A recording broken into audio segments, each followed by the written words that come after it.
shocker that the people who see everything through the lens of race and sex see their election loss as a result of racism and sexism. Believe that racism and misogyny, they're just alive and well. But that's not, it doesn't say, I voted for Donald Trump because of racism. That's not what it is.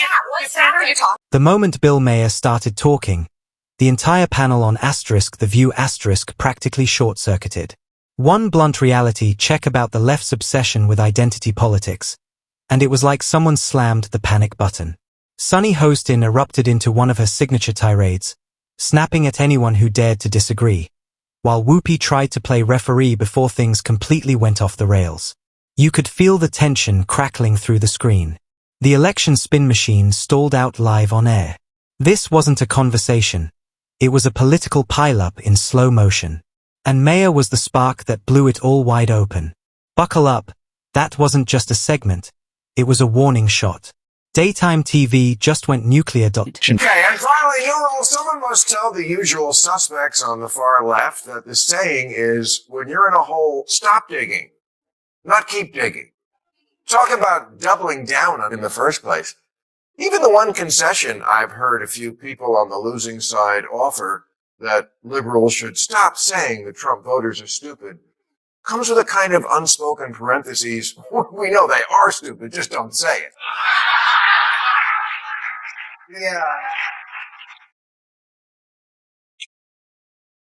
Yeah, I got bad news for you. They don't have a monopoly on stupid. They just want prices to go down and good jobs and the police when you call them.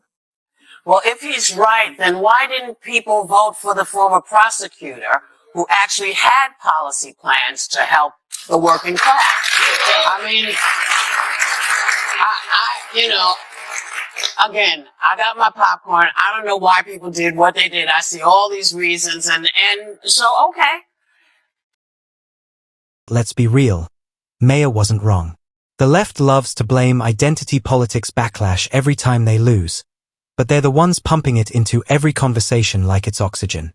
And when it inevitably backfires, suddenly it's the Republicans' fault for weaponizing it. Come on, pick a story and stick with it.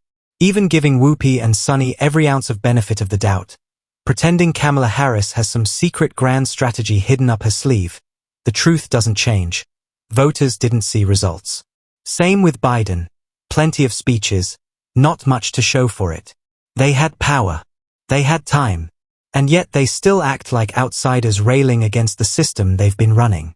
So why should voters hand them the keys again when they already crashed the car? I know that as a country, it's very difficult for people to believe that racism and misogyny, they're just alive and well. I think that we don't want to think that about ourselves, our neighbors, our friends.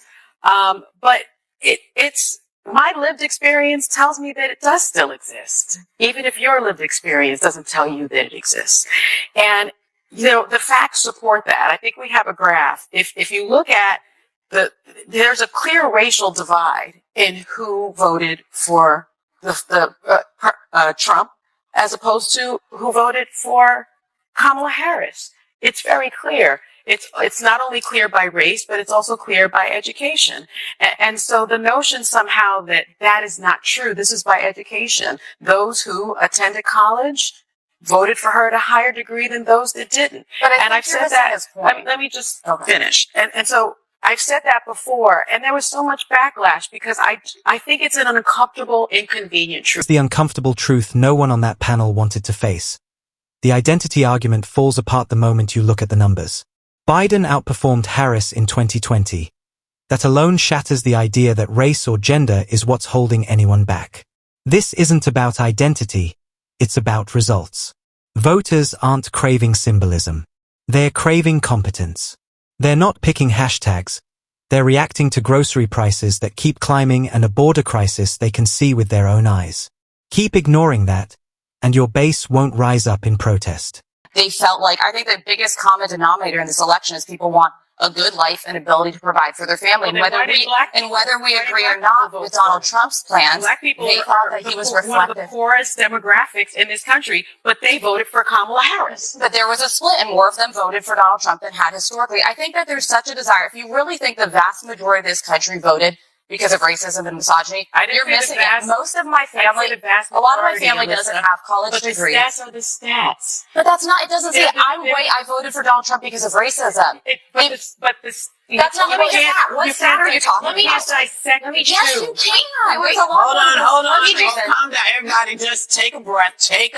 They'll just quietly walk away, but asterisk the view asterisk keeps hitting replay on the same tired script. Sunny Hostin clings to the sexism and misogyny narrative like it's the only note she knows. Meanwhile, real voters are shouting about crime, inflation, and immigration, and Democratic strategists are too busy policing pronouns and chasing vibes. They didn't lose because America suddenly turned cruel. They lost because they stopped listening to anyone outside TV studios and college campuses.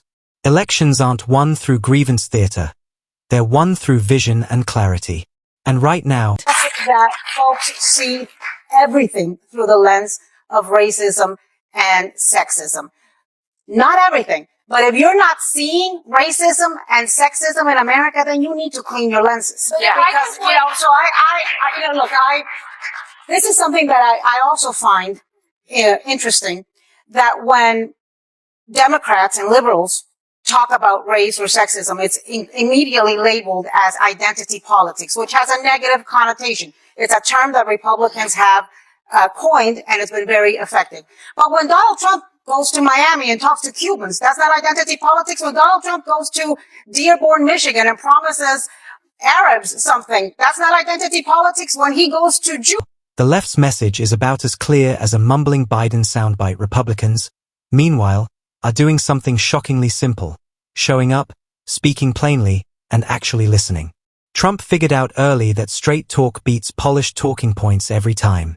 Compare that to Harris's public messaging, which often sounds like a corporate seminar mixed with influencer-style optimism and zero substance.